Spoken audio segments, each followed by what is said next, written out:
The rain hammered against the cracked pavement of New Chicago's lower district, where humanity clung to existence like barnacles on a sinking ship. Elsa pulled her threadbare coat tighter around her shoulders, shielding her daughter Maya from the cold that seemed to seep into everything these days. The 5-year-old's stomach growled audibly, a sound that drove daggers into Elsa's heart. 3 years had passed since the Kreloth arrived. They hadn't come with laser weapons or planet-destroying armadas like the old movies predicted. Instead, they came with contracts, with promises of prosperity, with technology that made Earth's greatest inventions look like stone tools. And humanity, desperate and fractured, had signed away more than they realized. Elsa stared at the wedding ring on her finger, the last piece of her old life. Before her husband disappeared into one of the Kreloth's employment programs, before food became a luxury, before hope became something only children still possessed, the gold band caught the neon light from the alien-run establishment across the street. Morthak's Exchange and Acquisitions. "Mama, I'm hungry," Maya whispered, her small hand tugging at Elsa's sleeve. "I know, baby. I know." Elsa took a deep breath and crossed the rain-slicked street. The shop's interior was sterile and cold, bathed in the blue-white light the Kreloth preferred. Behind the counter stood Morthak himself, a towering figure with crystalline skin that refracted light in unsettling patterns.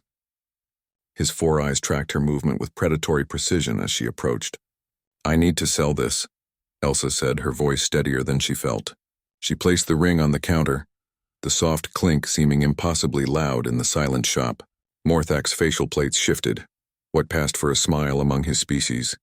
A ring, how quaint. He didn't touch it. This would fetch perhaps enough credits for 2 days of basic rations. Hardly enough for a mother and child? Elsa's jaw tightened. "It's all I have?" "No," Morthak said, leaning forward, his breath smelling of copper and ozone. "It is not." His multiple eyes fixed on her with an intensity that made her skin crawl. "We want you, not your trinkets." The words hung in the air like poison. Elsa had heard the rumors, whispered in the breadlines and shelter queues. The Kreloth didn't just want Earth's resources, they wanted its people. For experiments, some said. For labor in dimensions where human physics didn't apply. For purposes nobody who left ever came back to explain. "The contract is simple," Morthak continued, sliding a translucent data pad across the counter. 5 years of service. Your daughter will be placed in a care facility, adequate nutrition, education, protection. You will work in our atmospheric processing stations on Kepler 442b. When your term ends, you reunite.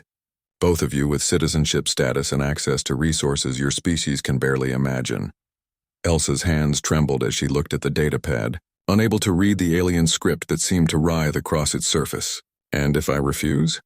Morthak's crystalline features showed no emotion. "Then you leave with your ring, and we both know where that path leads. The streets are full of humans who made the prideful choice. Their children make unfortunate sounds when they're hungry enough." Before Elsa could respond, the shop door burst open with a crack that made her jump. A figure stumbled in from the rain, tall, broad-shouldered, with dark hair plastered to his forehead and eyes that burned with barely contained fury. "Step away from the counter, Elsa," the man said. "Jixon." Elsa's voice cracked with disbelief. She knew him. Everyone in the lower district knew Jixon Hart. He'd been a corporate engineer before the Kreloth came, before the economy collapsed. Now he was something else, a organizer, a resistor, someone the alien authorities had been looking for. Morthak's plates rippled with what might have been irritation. "Jixon Hart, we have been expecting you to appear eventually. Your little resistance has been amusing." Jixon moved to stand beside Elsa, his presence solid and reassuring. "That contract she's holding? It's not worth the data it's stored on. The care facilities are conditioning centers. The atmospheric processing is code for neural harvesting, and nobody comes back because there's nothing left to come back." "Lies," Morthak hissed, but something in his tone suggested otherwise. "I have the proof," Jixon said, pulling a small drive from his jacket. "Leaked from your own networks. Testimony from the few who escaped. The galaxy thinks you're here helping us, they don't know you're farming us." Elsa felt her stomach drop. She looked at her daughter, then at the ring still sitting on the counter, then at Jixon's determined face. "Why tell me this?" she asked. "What difference does it make?" "We're still starving." Jixon's expression softened. "Because tomorrow everything changes. We've made contact with the Velkari. Another species the Kreloth tried this with a century ago.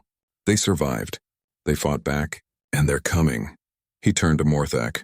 Your kind assumed humans would break easy. That desperation would make us compliant. You forgot to check our history. Morthak's 4 eyes narrowed. One species' help means nothing. There are hundreds of Kreloth worlds, billions of us. You are insects pretending to be lions. Maybe, Jixen conceded. But insects have a way of surviving, don't we, Elsa? Elsa looked at her ring one last time, then at Morthak's alien face.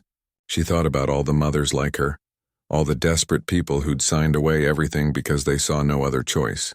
She thought about her husband, lost somewhere in the Kreloth machine. Then she picked up her ring and put it back on her finger. No deal, she said quietly. Morthak's crystalline features darkened. You will regret this. Both of you. Probably, Jixen said, taking Elsa's arm and guiding her toward the door. But we'll regret it as humans, not as your property. Outside, the rain had stopped. Maya looked up at her mother with wide, trusting eyes. Mama, who was that man? Someone who reminded me of something important, baby, Elsa said, squeezing Jixen's hand in silent thanks. He reminded me that we don't give up. Not ever. Across the city, in hidden rooms and secret networks, humanity was organizing. The Kreloth had mistaken desperation for weakness, poverty for defeat. They were about to learn what every tyrant in human history eventually discovered, that the most dangerous humans weren't the strong or the wealthy. They were the ones with nothing left to lose and everything to fight for.